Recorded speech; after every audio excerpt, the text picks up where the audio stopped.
em 2 Tessalonicenses, capítulo de número 3.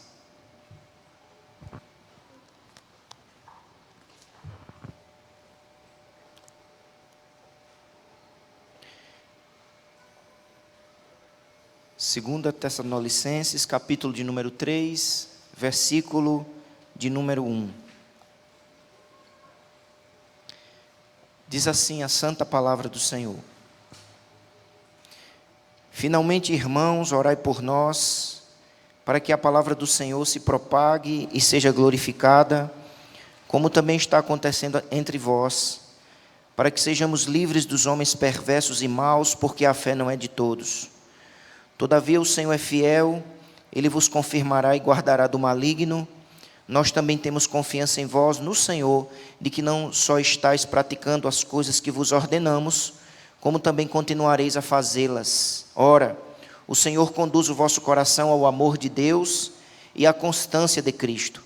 Verso 6. Nós vos ordenamos, irmãos, em nome do Senhor Jesus Cristo, que vos aparteis de todo irmão que ande desordenadamente, e não segundo a tradição que de nós recebestes, pois vós mesmos estáis cientes do modo por que vos convém imitar-nos, visto que nunca nos portamos desordenadamente entre vós, nem jamais comemos pão à custa de outrem, pelo contrário, em labor e fadiga, de noite e de dia, trabalhando a fim de não sermos pesados a nenhum de vós, não porque não tivéssemos esse direito, mas por termos em vista oferecer-vos exemplo em nós mesmos, para nos imitardes. Porque, quando ainda convosco, vos ordenamos isto: se alguém não quer trabalhar, também não coma. Pois, de fato, estamos informados de que entre vós há pessoas que andam desordenadamente, não trabalhando, antes se intrometendo na vida alheia. A elas, porém, determinamos e exortamos no Senhor Jesus Cristo, que trabalhando tranquilamente comam o seu próprio pão. E vós, irmãos, não vos canseis de fazer o bem. Caso alguém não preste obediência à nossa palavra dada por esta epístola, notai-o, nem vos associeis com ele, para que fique envergonhado. Todavia, não o considereis por inimigo, mas adverti-o como irmão. Ora, o Senhor da paz, Ele mesmo vos dê continuamente a paz em todas as circunstâncias. O Senhor seja com todos vós. A saudação é do próprio punho, Paulo. Este é o sinal em cada epístola, assim é que eu assino. A graça de nosso Senhor Jesus Cristo seja com todos vós. Amém. Vamos orar mais uma vez. Pai, nós temos lido a Tua santa palavra, que o Teu Espírito nos dê entendimento, nos ilumine, aplica a Tua palavra nos nossos corações, nos edifica, nos fortalece. Suplicamos a Tua bênção, suplicamos o auxílio, o agir do Teu Espírito Santo. Tudo isso pedimos firmados nos méritos de Jesus. Em nome de Jesus, abençoa-nos. Amém e amém. Irmãos, a maioria dos comentaristas bíblicos, eles dividem este último capítulo de Tessalonicenses em 4 partes. E eu gostaria de observar essas 4 partes que nós aprendemos, ou 4 lições, 4 importantes ensinamentos que nós podemos aprender com esta preciosa epístola, inspirada pelo Espírito Santo e escrita pelo apóstolo Paulo. Então nós temos a primeira parte deste capítulo 3, que é exatamente os versos 1 e 2, onde o apóstolo Paulo pede oração. Paulo, então, ele termina esta epístola pedindo oração. Oração por ele e oração pelos seus companheiros de missão, conforme identificados no versículo 1, que é Silvano e Timóteo. Paulo pede oração. Vejamos isso no verso 1. Finalmente, irmãos, orai por nós. Paulo era um homem de muitas habilidades. Paulo era um homem de muitas capacidades e experiências, mas ele compreende a necessidade da oração, a necessidade de Deus nos capacitar em tudo. Portanto, quando Paulo pede oração, ele está expressando humildade. Oração pedir oração é uma expressão de humildade, mas pedir oração também é uma expressão de confiança no Deus vivo, no Deus que ouve, no Deus que age, no Deus que fortalece, no Deus que capacita, no Deus que nos habilita a cumprir a missão, a fazer a obra, aquele que mesmo disse: sem mim nada podeis fazer.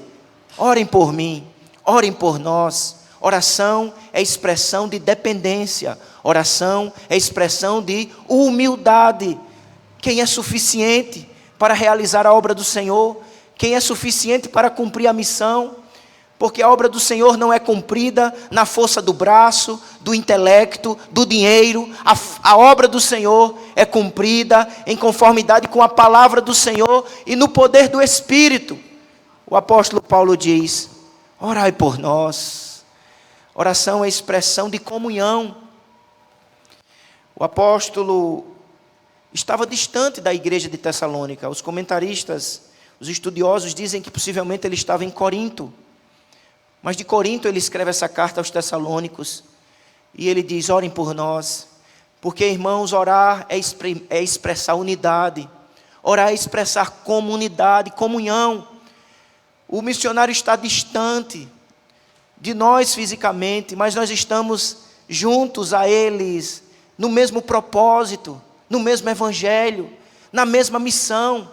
Oração é expressão de comunhão. Orem por nós, expressemos comunhão, e uma das maneiras de expressarmos comunhão é orarmos uns pelos outros, orarmos pelos missionários que estão distante de nós, que muitas vezes não vemos, mas que precisam das nossas orações. Orem por nós, orem por mim, orem pelo pastor André, orem pelos missionários das congregações, orem pelos missionários da aliança, orem pelos missionários no Brasil e fora do Brasil, orem por nós. Expressemos confiança no Deus vivo que responde orações, expressemos unidade como corpo do Senhor, que trabalha juntos na mesma fé, com o mesmo ideal, anunciar a Jesus Cristo, o Salvador da nossa alma, o Senhor da nossa vida. Orem por nós. E é interessante, irmãos, que quando Paulo faz o pedido de oração, primordialmente, Paulo está pedindo que a obra do Senhor avance. Observemos, por favor, ainda no versículo 1, logo depois de ele falar, orem por nós, ele diz, para que a palavra do Senhor se propague. O coração de Paulo está na missão, e quando ele pede oração, primordialmente ele pede para que a obra avance, o evangelho seja proclamado com fidelidade, que a boa nova de salvação seja anunciada, que os obstáculos sejam retirados e que a palavra corra velozmente, e que vidas sejam alcançadas, libertas, abracem esta fé, sejam transformadas pelo poder de Deus. Orem por nós.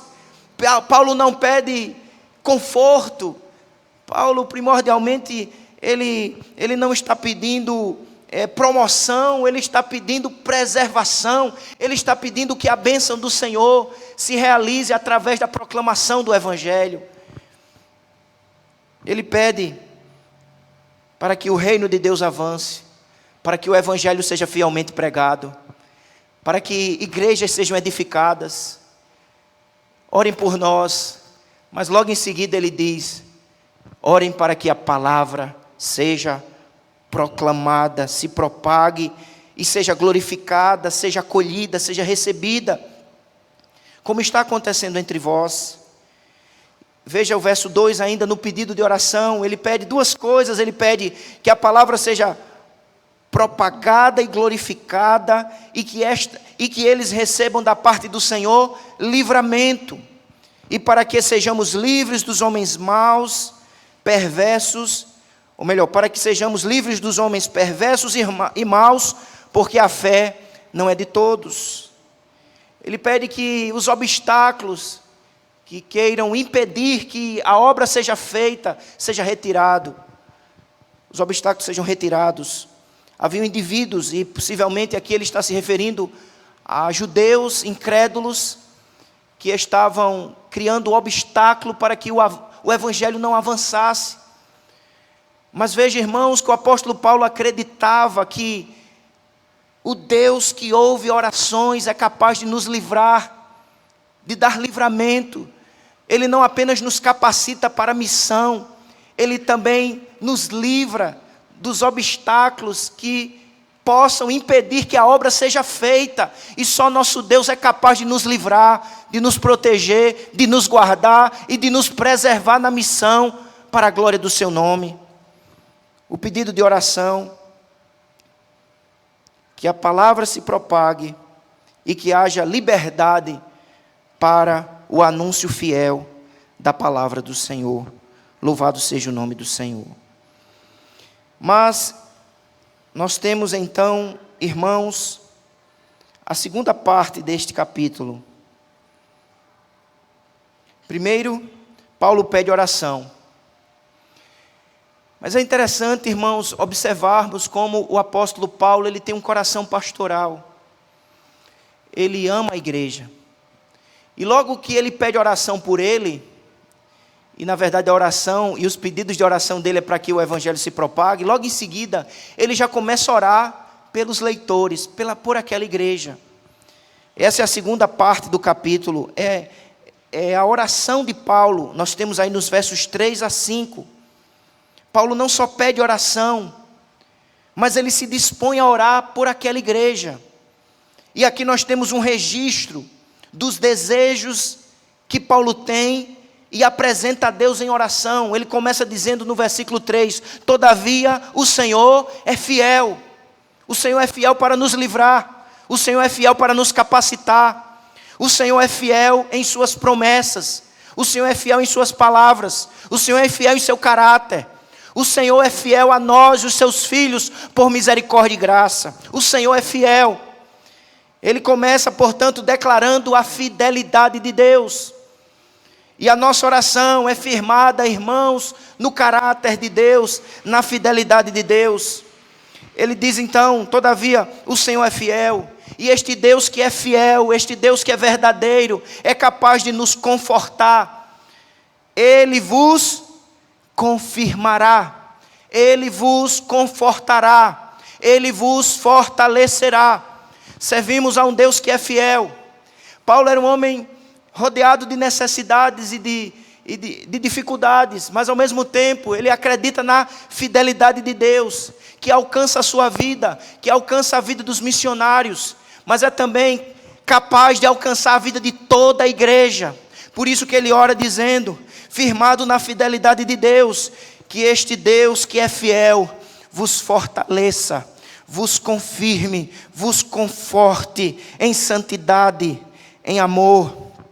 É exatamente isso que ele diz nos versos 3, no verso 2 do capítulo 3, no verso 12 e 13 do capítulo 3, ele nos fortalece em amor, ele nos fortalece em santidade, ele nos fortalece, ele nos conforta, ele nos habilita para cumprirmos, ou melhor, para manifestarmos boas obras. Ele nos fortalece por intermédio do evangelho. Então Paulo ora por aquela igreja, e quando Paulo ora pelaquela igreja, ele pede que o Senhor que é fiel esteja fortalecendo. A igreja de Tessalônica, naqueles dias, diante das aflições, diante das dificuldades, precisava de fortalecimento, de conforto. E nós também, como igreja do Senhor, nesses dias de tribulação e dificuldade, precisamos da parte do Senhor também de confirmação, de fortalecimento, de conforto que vem dele. E o Deus que agiu no passado, na igreja de Tessalônica, ele é o mesmo Deus fiel, que é capaz de nos fortalecer, de nos confortar, por intermédio do evangelho, para uma vida de santidade, de amor e de realização de boas obras. É por isso que queremos a força que vem do Senhor, é por isso que queremos o conforto que vem do Senhor, para frutificarmos em amor, em santidade, em obediência, para a glória de Deus. Oremos constantemente a este Deus que é fiel, que continua sendo o mesmo, poderoso, misericordioso, para nos fortalecer em meio às nossas fraquezas. Ele nos fortalece. Mas em segundo lugar, o apóstolo Paulo diz que ele não apenas fortalece, ele guarda do maligno.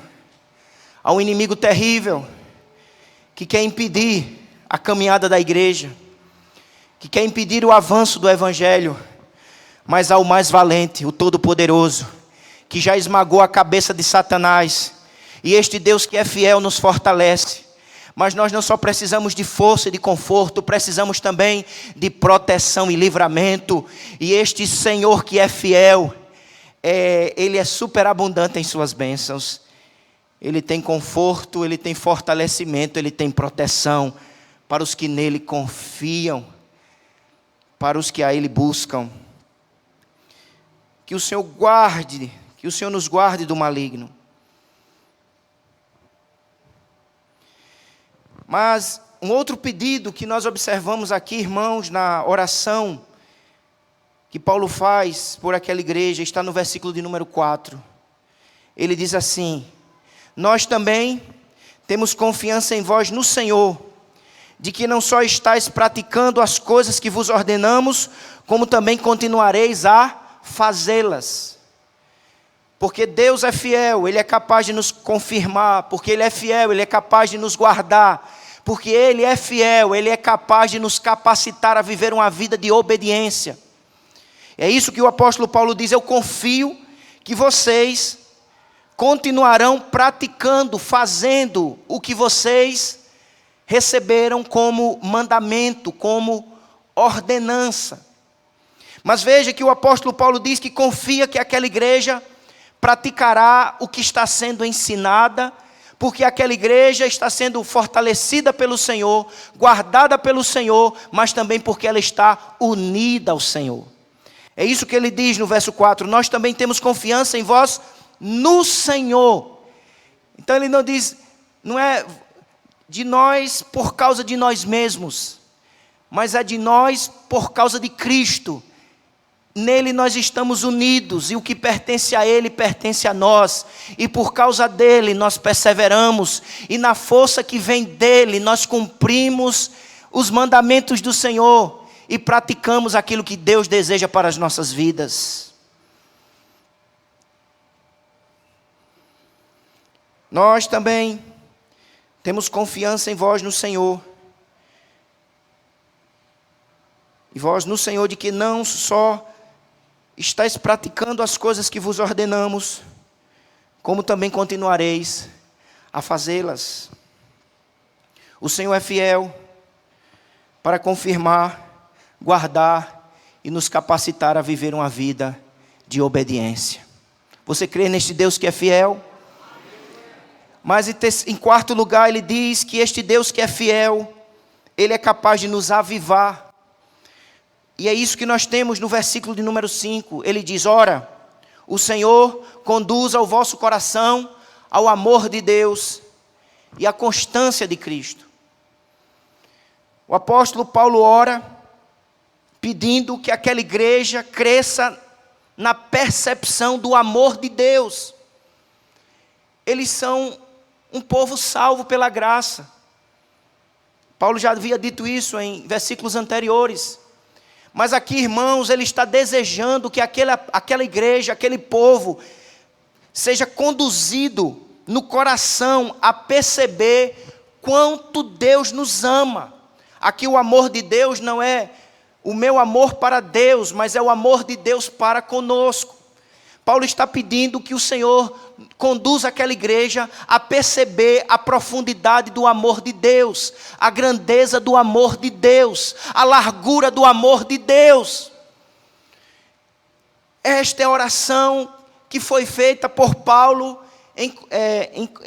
em favor da igreja em Tessalônica, irmãos. Mas esta oração precisa urgentemente ser feita por nós, que Deus nos conduza a uma maior percepção do seu amor, do quanto Ele nos ama, de quanto Ele nos amou, de quanto Ele continua nos amando, a grandeza, a profundidade, a largura deste amor, do amor do Pai, do amor do Filho Jesus Cristo, que enfrentou sofrimentos, humilhações, mas como diz João, tendo nos amado, Ele nos amou até o fim, até a cruz, até a morte.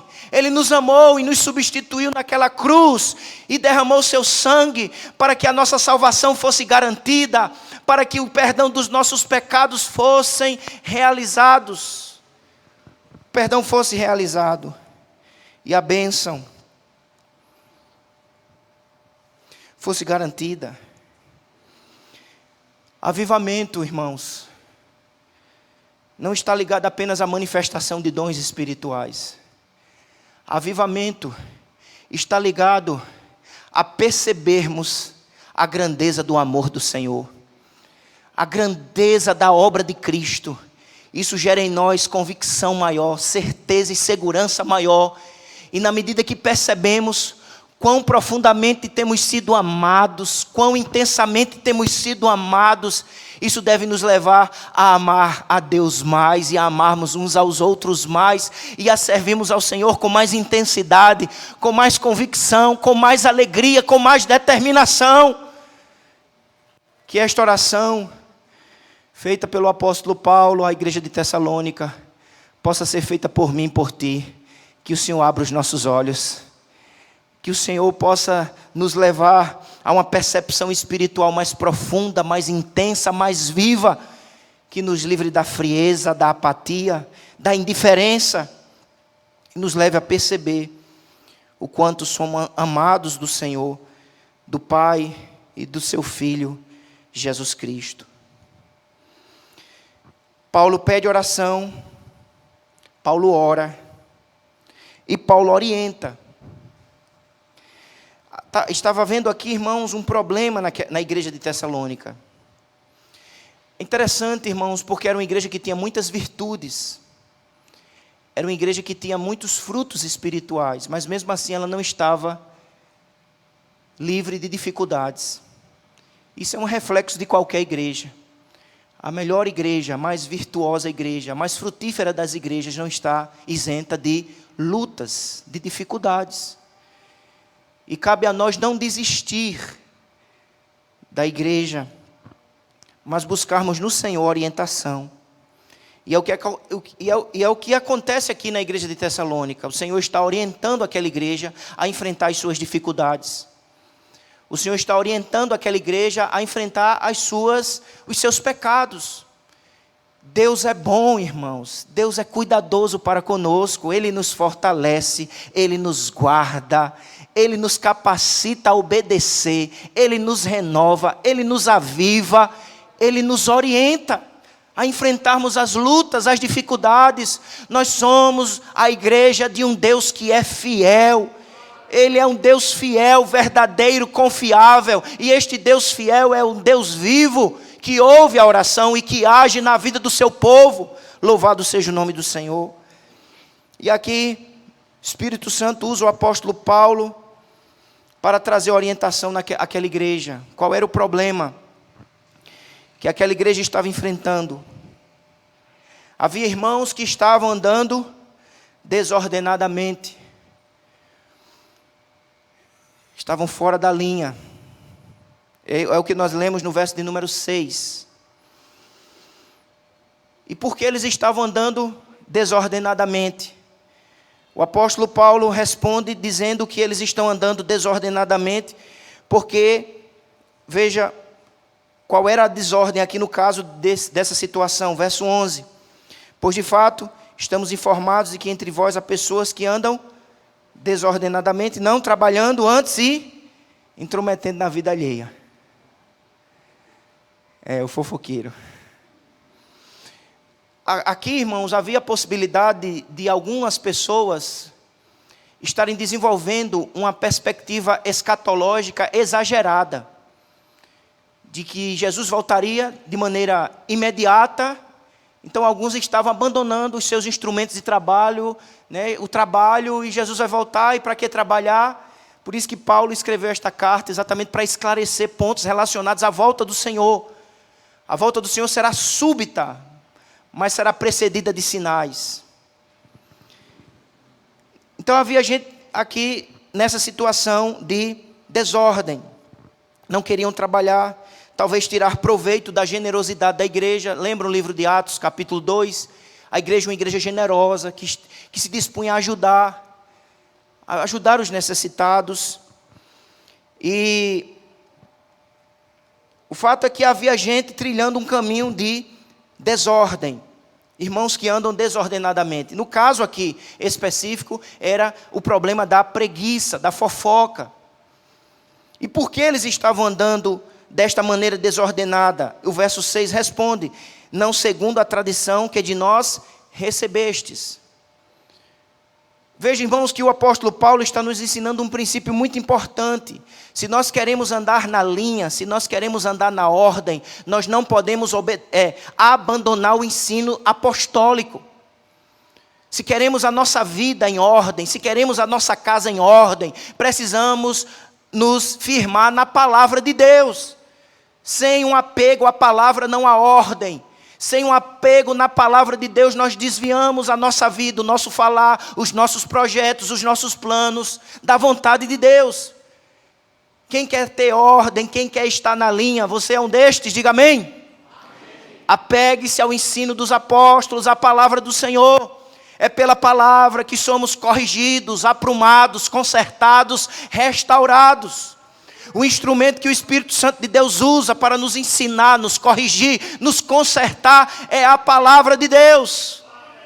Queremos ordem, queremos harmonia, queremos saúde, queremos estar na linha do Senhor, no caminho da verdade. Apeguemo-nos mais e mais à palavra do Senhor.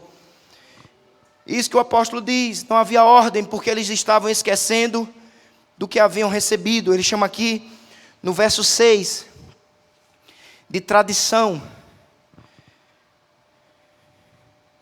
que haviam recebido. O verso 10 também diz a mesma coisa. Porque quando ainda convosco vos ordenamos isto, se alguém não quer trabalhar, também não coma.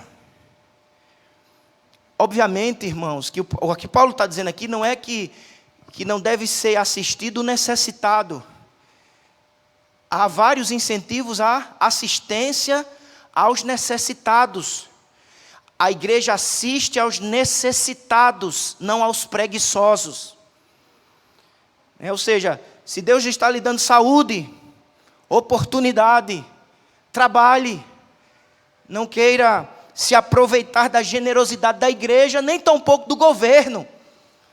Porque hoje a pessoa pode dizer, a igreja vai me sustentar, ou o governo, bolsa tal, bolsa disso, bolsa daquilo. Qual é a ordem do Senhor? É que Deus nos concede saúde, inteligência, vocação, e nos dá força e capacidade para trabalhar, para que do suor do seu rosto você mantenha a sua casa dignamente e possa abençoar a igreja do Senhor e os necessitados. Essa é a ordem, esse é o ensino do Senhor. Mas o que aconteceu aqui? Havia gente fora de ordem. Por quê? Porque abandonaram o ensino apostólico. Mas também abandonaram o exemplo dos apóstolos. Isso é uma coisa importante. É necessário o ensino, é necessária a instrução. Mas é também, irmãos, extremamente importante o exemplo. Isso tanto na vida eclesiástica como na vida familiar. O pastor, o pregador, ele precisa ser fiel no ensino, no anúncio, na proclamação. Mas o ensino, a proclamação precisa estar atrelada ao exemplo, à prática. Tanto no púlpito como também em casa, mesmo assim na vida do pai. Os pais são chamados a ensinarem os seus filhos a fielmente lerem a Bíblia, instruírem as suas crianças com o Evangelho. Porque o instrumento que o Espírito Santo de Deus usa para converter os nossos filhos, edificar a nossa casa, é o Evangelho, é a santa palavra do Senhor. Mas esse ensino precisa ser acompanhado de exemplo, de prática. E é isso que Paulo diz, eu não só ensinei, eu dei o exemplo. Ele abriu mão de um direito. Ele disse, eu tinha o direito de ser mantido pela igreja, mas eu quis estabelecer um exemplo de dedicação, de desprendimento, de consagração. E vocês, é como se Paulo estivesse dizendo, olha, vocês estão fora da linha, vocês estão andando em desordem por dois motivos. Vocês estão abandonando o ensino da palavra, a tradição apostólica e os bons exemplos.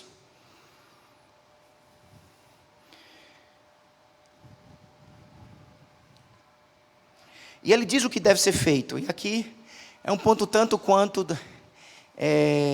difícil de falar. Porque ele vai falar da disciplina. Ele diz no verso 6: nós vos ordenamos, irmãos, em nome do Senhor Jesus Cristo, que vos aparteis de todo irmão que ande desordenadamente. Ele continua sendo irmão, mas ele precisa ser exortado. Ele não pode ser acompanhado em suas práticas desordenadas.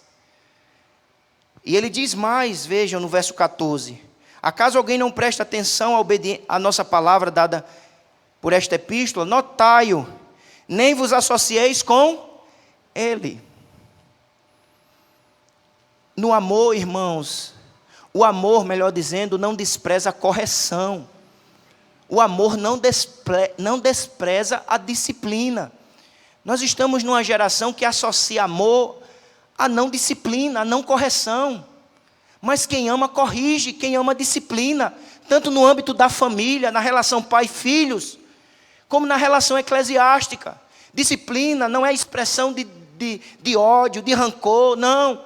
A disciplina corretamente afirmada é expressão de cuidado, é expressão de amor, para que aquela pessoa não permaneça no erro, afastada da palavra de Deus. Ela não pode ser aplaudida, legitimada, mas em amor ela precisa ser corrigida. Esse é o ensino.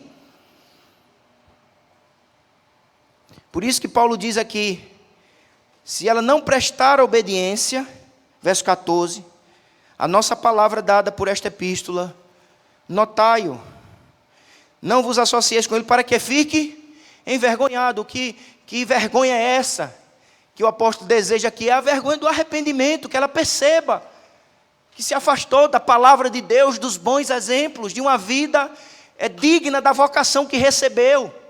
Veja que aqui não é para destruir, mas é para consertar, restaurar, porque é nosso irmão. O tempo todo ele chama essa pessoa de irmão, e até alerta. Veja o versículo 15: todavia, não considereis por inimigo, mas adverti-o como irmão. Ele não é inimigo, ele é irmão. Ou seja, a ideia aqui é que ele é um crente de verdade.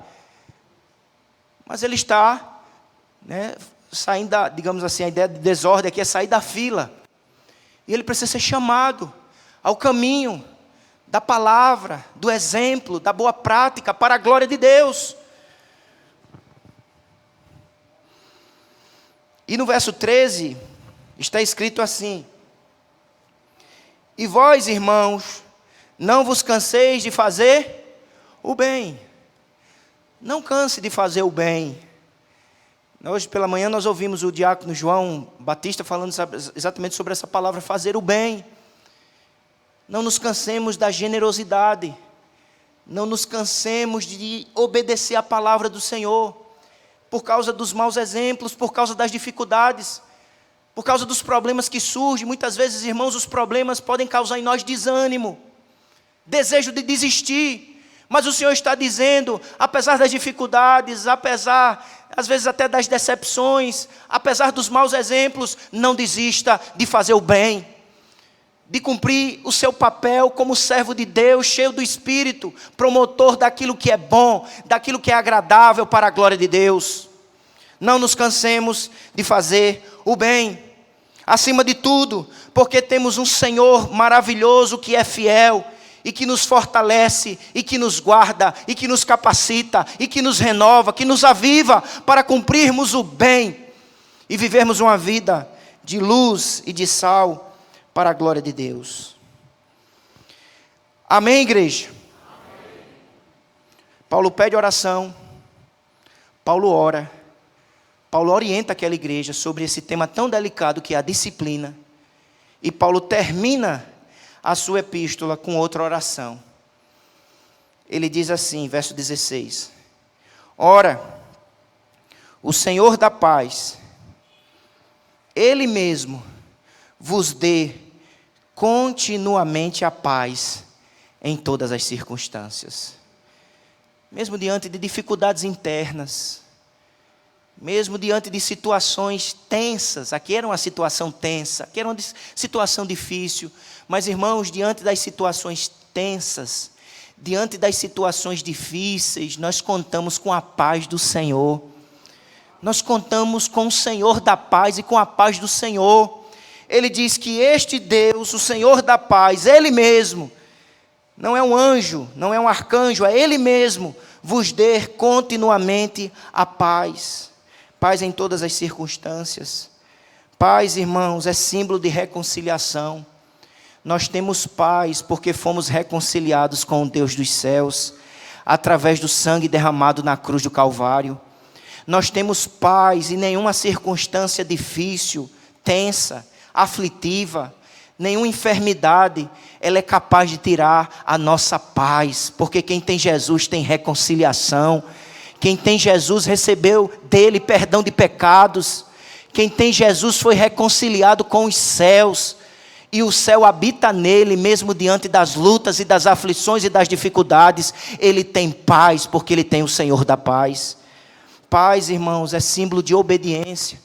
Não há paz se nós não trilhamos o caminho da obediência. Não há paz se nós não nos submetermos aos mandamentos do Senhor. Quem quer ter paz na vida, no coração e dentro de casa, precisa se submeter à palavra do Rei da Paz, aos seus mandamentos. Paz é símbolo de comunhão com Jesus, por isso que ele diz, no versículo de número 16, o Senhor seja com todos vós. Ele não quer apenas o que o Senhor é capaz de nos dar. Ele não quer só as dádivas do Senhor, as bênçãos do Senhor. Ele quer a própria presença do Senhor. Não queiramos, irmãos, apenas as bênçãos do Senhor. Queiramos o próprio Senhor. A comunhão com Ele.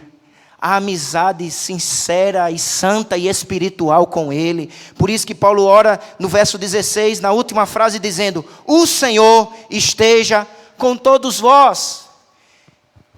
Ele até inclui os que estão ainda em desordem, porque são irmãos.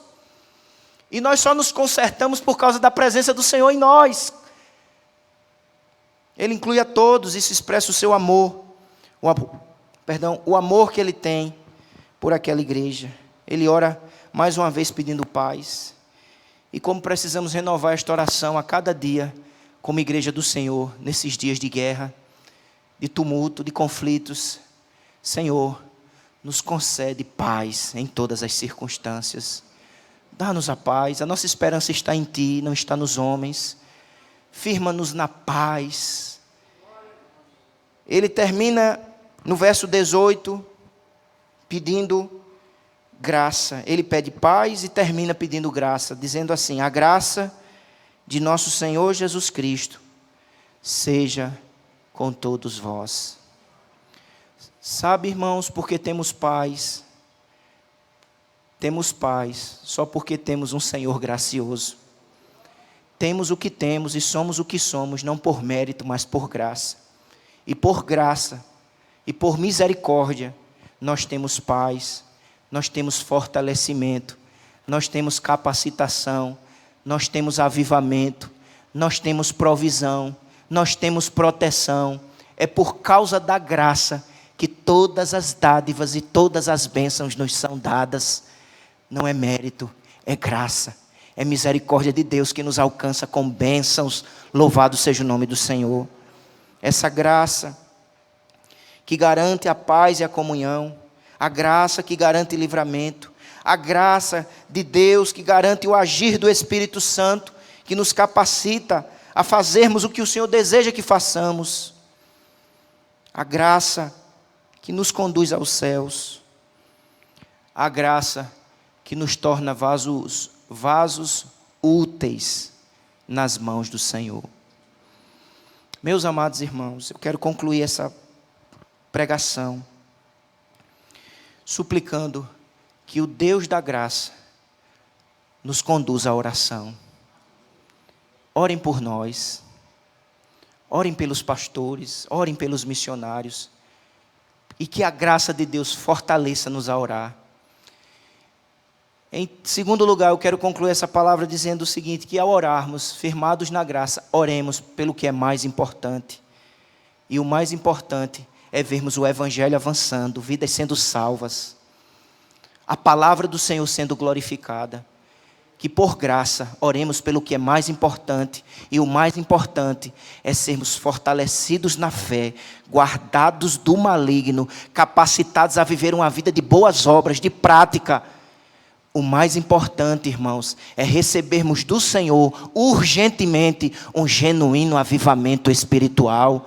Firmados na graça, clamemos: Senhor, aviva-nos, Senhor, renova-nos, Senhor, restaura a nossa percepção espiritual, Senhor, tira toda a miopia espiritual e nos faz sentir, e nos faz perceber o Teu amor, o Teu poder, a Tua presença, a Tua graça sobre nós. Que por graça sejamos capacitados a enfrentar os desafios, a enfrentar as dificuldades, a enfrentarmos a correção amorosa. Que por graça cumpramos a missão e o nome do Senhor seja glorificado. Fiquemos de pé e oremos ao Senhor.